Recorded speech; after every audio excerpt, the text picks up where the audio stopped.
Welcome back to the Geico Halftime Show, about 15 minutes away from the kickoff of the second half between UCLA and Arizona State. That's the same amount of time it takes you to save 15% or more on your car insurance. So with an eye on the countdown clock, let's unpack the highlights. In Gainesville, #1 Florida looking to keep their national championship hopes alive, taking on Florida International. First quarter, Paul McCall's pass is intercepted by Brandon Spikes. He takes it all the way, making this his second interception return for a touchdown on the year. Florida up 7-0. Later in the first, on 3rd and 2, Tim Tebow off the left side finds a hole, and look at that stiff arm action, a 55-yard touchdown run. That would be the longest touchdown yard run of his career. Second quarter action, Florida on the move again. Tebow with the shovel pass to Chris Rainey. He finds a seam, breaks for the score. Gators cruising. Then in the third quarter, Tebow doing a nice job here of staying in the pocket. Fires one off to Riley Cooper for the touchdown. Tebow having a great day. Later in the third, John Brantley, the backup QB for Florida. He connects with Omarius Hines, and Hines fights his way to the end zone. Florida all over FIU 62-3. In Tuscaloosa, #2 Alabama and their workhorse, Mark Ingram, making his case for the Heisman, breaking tackles and just dragging defenders right into the end zone with them for the 25-yard score. Crimson tied up 14-0. Second quarter, Chattanooga punting. Javier Arenas fields it, gets to the sideline and goes 66 yards untouched for the score. Crimson Tide rolling along up 28-0. Later in the second, more from Ingram. He would finish the day with 102 yards, 2 touchdowns, including this great 40-yard score.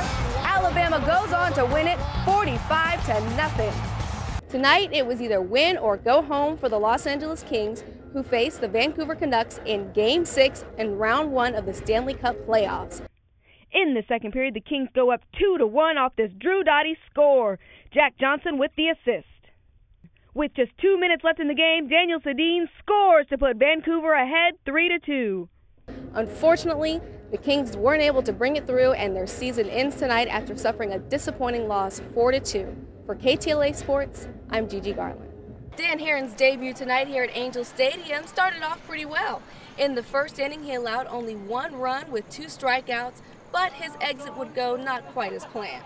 In the 5th inning, a Kevin Youkilis line drive hit Herron in his right forearm. He would have to leave the game.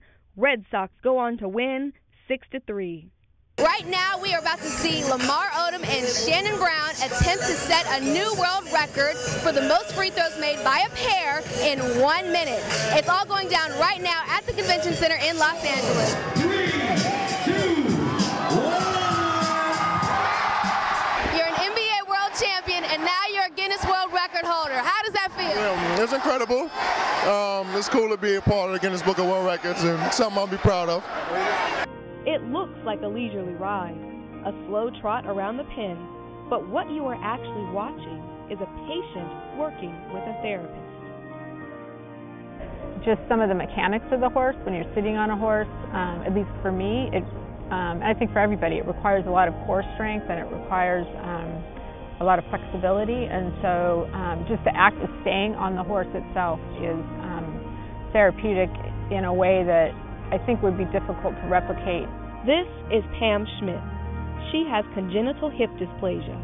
Born without hip sockets, 36 surgeries has left her with severe arthritis, equivalent to that of an 80-year-old. So once a week, she's had an appointment with a 19-year-old gelding, a physical therapist named Tristan. You want to get your core stronger. I think it's a great way to do that. And if you've got some sort of issues, and a lot of people do, if they've got like a balance issue or if they've had a lot of surgeries or something like that, starting off with a therapeutic rider is really the right way to go. And it's not only physical. Hi, Max. Hi. Nice to see you. Max Newman is a 7-year-old autistic child. He's avoided physical contact and struggled to communicate since the age of 2. But therapy with Tristan has opened up his world. Today when we try to get him on a horse, he might not like it, he might refuse, but we're going to hear him say very succinctly, I want to get down. And that's an in-context, meaningful sentence. He knows exactly what he's saying, and he means what he's saying. That's huge for kids like Max who are not verbal. Therapeutic riding has been around since the early 1900s. In fact, Franklin Delano Roosevelt rode horses as he battled polio. Earlier this year, Joan Blank founded Dreamcatcher LA to bring this age-proven therapy to the west side of Los Angeles. It feels so good that you're helping people. There are so many children with autism, Down syndrome, Asperger's. When a rider gets off Tristan or Sassy and they say, "Boy, that was fun," that's what it's all about. In addition to physical benefits, a horse like Tristan develops a personal relationship with riders, understanding that it's more than just a leisurely stroll, but that he's actually participating in therapy. I've seen able-bodied riders get on these horses and they are running and jumping and they're alert and they're much more active. When we put a special needs person on the horse's back, and Tristan is a good example, it's like they're so sensitive, intuitive animals. They just know. It's within them to know. It's beautiful. It's really beautiful to see.